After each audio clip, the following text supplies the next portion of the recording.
next guest is the first Canadian woman to win a NASCAR sanctioned race. And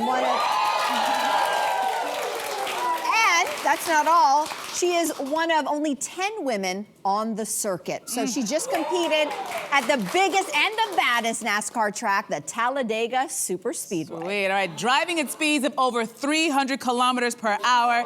She's now here to tell us all about her racing experience. Please welcome to the show, Amber Balcaen. Good to have you here. Thank you for having me. Okay, now listen, when we talk about race car driving, we're always usually hearing about men. So I'm curious, how did you even get into the sport? Yeah, so I'm a third-generation race car driver from Winnipeg. My dad and grandfather raced, but all dirt track. I grew up racing on dirt as a hobby, and I was winning a lot, and the NASCAR Diversity Program reached out to me and thought, hey, have you ever thought of NASCAR? And that just started my journey to NASCAR. Nice. Go figure that diversity works. Yeah. Yes. Funny how that works. Listen, there's one thing, and if there's anything I know about racing, you kind of start in the go-karts, you start small. So what does it actually take to ascend to the actual NASCAR level of racing? So my first season in a NASCAR series was a regional level, and I had won there, won Rookie of the Year, won a race, and did really well and was able to move up. But I wasn't able to do that without funding. It costs millions of dollars to race.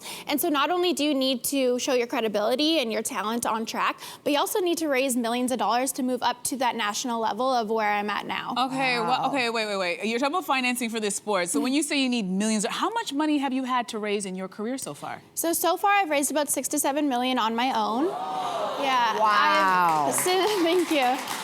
So since the age of 10, my dad said if you want to race, you have to get all the sponsorship yourself, work on the cars, raise the money. So I've really had to learn how to be a businesswoman before being a race car driver. So it's taken a ton of grit, determination, and it's been the most challenging part of my journey, but I'm also really grateful for it because I've built so many great business and leadership skills that I can use past racing. Yeah, absolutely. You know what blows my mind about this is your story is amazing because you would think that the only thing you have to worry about and concentrate on is driving. Yeah. But now you're going, I'm driving, and I need to be out there hustling and making sure people get to see me and become the face of my own brand. So how did you actually raise that kind of money? How do you raise that? And how many obstacles were there? Yeah. A lot of obstacles. I've heard thousands and thousands of no's, but it was really just about being resilient, learning, figuring out how to prove that return on investment to sponsors, and really just being the CEO of my own racing career. Good for you. Good for you.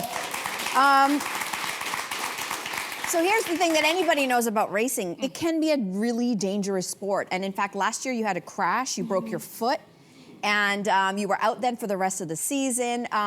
But how did you drive at all with a broken foot? And how did that work out? Yeah, so I actually did race the whole season.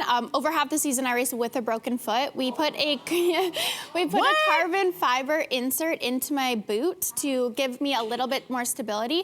But yeah, I definitely still dealt with the pain during the race. There was heavy braking tracks. That's what hurt the most because they are standard. So we still use the clutch and the brake. And so my foot was in pain for pretty much half the year, but I didn't want to stop racing. Okay, wait a minute. Wow. I know I'm not your doctor. I'm not your doctor, but what did your doctor say about that? Aren't you supposed to lay off of those injuries for a few weeks? I did have to get NASCAR to clear me and go through the medical process, but with the carbon fiber insert in my boot, they gave me the A-OK. That was the thing I was most afraid of, is like, please just let me still race. Okay. Which is so wild, because you would think that the crash scared you, right? No. So is there anything about racing, or even the crash, that put a spook in you?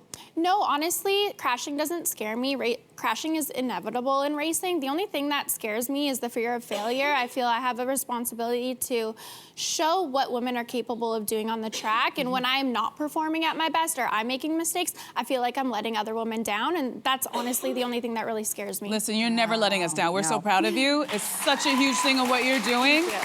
And speaking of that, I'm just curious because I know it's a male-dominated sport. So how do the men treat you? Combination of positive and negative. I think I have respect from some drivers, not so much the others, but the main thing is I have respect from my team. My team is incredible. They believe in me. They have my back 100%. And when I put that helmet on, I believe that the car doesn't know gender, right? The car, it doesn't matter.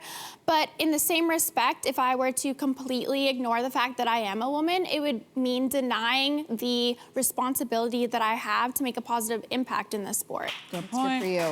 Good stuff. Okay. Let's talk about recently your race at Talladega Superspeedway.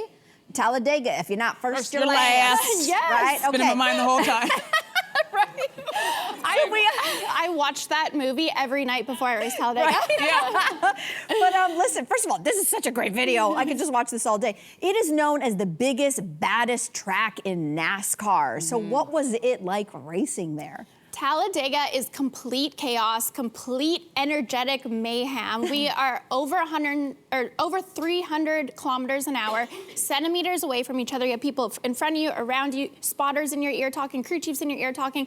There's just so much internal and external sensory going on that it is crazy, but that's what I live for. I love the rush. I love the adrenaline. I love the high speeds and just everything about it. And I'm very grateful that this is one of the few sports that men and women can compete at the same level. I'm racing against all men. Yeah. So I'm really grateful that I even have the opportunity to be able to do this. Yeah, it's Good fantastic. All right, so what's next on your journey?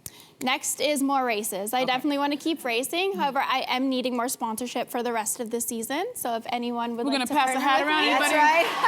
Anybody want to give a little something in the hat? We'll pass it around afterwards. Yeah, be a part of this underdog story. You know, I am the only Canadian female currently in a national level, and I want to continue that. Yeah, clap for that. That's amazing. That's amazing. You're on social media. You're everywhere. Yes, yeah, at Amber Balcaen 10 on all my socials. Okay. Listen, you're doing great things.